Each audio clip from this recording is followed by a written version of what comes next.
Bismillahirrahmanirrahim.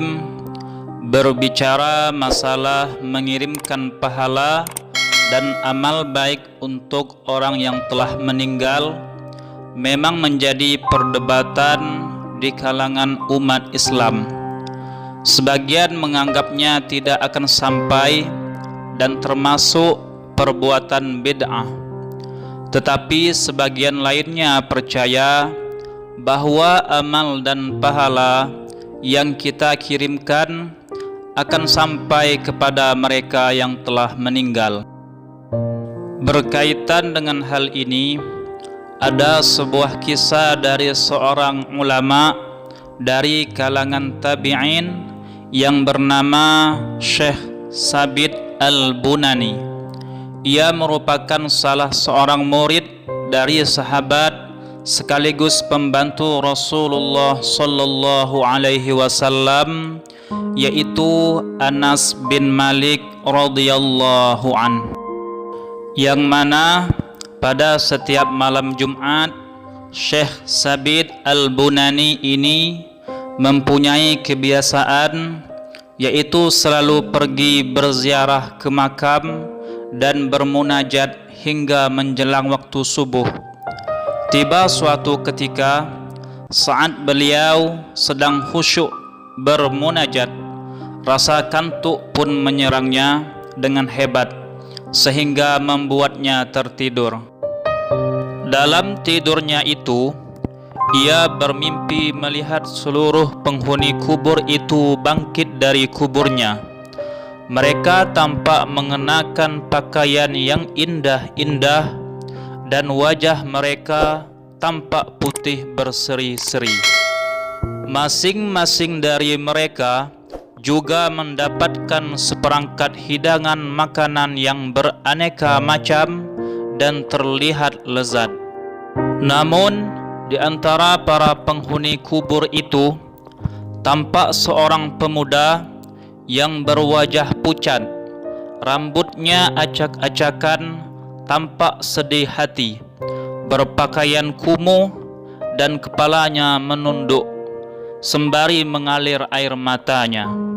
Pemuda itu juga terlihat tidak mendapatkan makanan seperti penghuni kubur yang lain.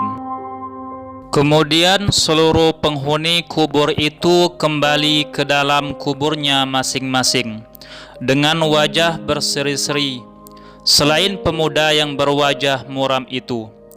Pemuda itu pulang dengan diiringi rasa putus asa dan kesedihan yang amat mendalam. Maka Syekh Sabit pun mendekati pemuda itu dan bertanya, "Hai anak muda, siapakah kamu? Apa yang terjadi denganmu? Mengapa mereka mendapat hidangan sehingga mereka kembali dengan bahagia, namun kamu tidak mendapatkan apa-apa sehingga kamu kembali dengan putus asa, sedih dan susah?" Pemuda itu pun menjawab, "Wahai imam kaum muslimin, aku adalah seorang pengelana. Tidak ada satu pun dari keluargaku yang ingat lagi padaku dengan cara beramal baik dan berdoa.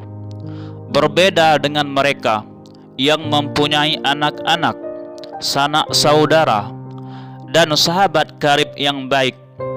Kebaikan dan pahala dari mereka yang masih hidup telah sampai kepada ahli kubur itu. Sewaktu hidup, aku adalah seorang lelaki yang hendak menunaikan ibadah haji bersama ibuku. Namun dalam perjalanan, ketika kami memasuki kota ini, ajal menjemputku. Akhirnya ibuku pun memakamkanku di kuburan umum ini. Kemudian ibuku menikah lagi dengan orang lain dan lupa kepadaku. Ia tidak ingat lagi padaku untuk mengirimkan pahala, sedekah dan berdoa, sehingga aku putus asa dan dirundung kesedihan setiap waktu." Syekh Sabit Al-Bunani kemudian berkata, "Wahai anak muda, katakanlah, di manakah ibumu tinggal? akan kuceritakan keadaanmu ini kepadanya." Pemuda itu menjawab, "Wahai imam kaum muslimin, ibuku tinggal di suatu tempat di desa ini. Ceritakanlah kepada ibuku. Jika ia tidak mempercayaimu, maka katakanlah bahwa di dalam sakunya ada 100 gram perak, peninggalan ayahku. Perak itu adalah hak anak-anaknya, dan mintalah dia bersedekah dengan harta tersebut sesuai dengan tuntunan agama." Setelah sadar dari mimpi, Syekh Sabit Al-Bunani pun bergegas mencari ibu pemuda itu dan ingin menceritakan apa yang dipesankan pemuda itu. Setelah sampai di rumah ibu pemuda itu, Syekh Sabit menceritakan perihal anaknya yang ditemuinya dalam mimpi. Ia juga menyebutkan mengenai 100 gram perak yang berada di dalam saku ibu pemuda itu. Mendengar penuturan Syekh Sabit, mendadak ibu itu pingsan. Setelah siuman, ia langsung menyerahkan 100 perak itu kepada Syekh Sabit Al-Bunani seraya berpesan, "Sedekahkanlah ini demi anakku yang berkelana." Syekh Sabit Al-Bunani pun menjalankan amanat dari ibu itu, dan disedekahkannya 100 perak tersebut yang pahalanya dihadiahkan untuk anaknya itu. Ketika malam Jumat berikutnya, seperti biasa, Syekh Sabit Al-Bunani pergi berziarah kubur ke makam itu. Kembali rasa kantuk yang berat dialaminya hingga kembali tertidur. Dalam tidurnya kali ini, ia kembali bertemu dengan pemuda pengelana itu. Namun kali ini pemuda itu tampak mengenakan pakaian yang sangat indah, dengan wajah yang berseri-seri dan diliputi kebahagiaan. Pemuda itu berkata, "Wahai imam kaum muslimin, semoga Allah berkenan mengasihimu sebagaimana engkau mengasihi diriku." Demikianlah mereka yang telah meninggal akan merasakan kesedihan bila mana keluarganya yang masih hidup tidak beramal soleh dan justru melakukan keburukan.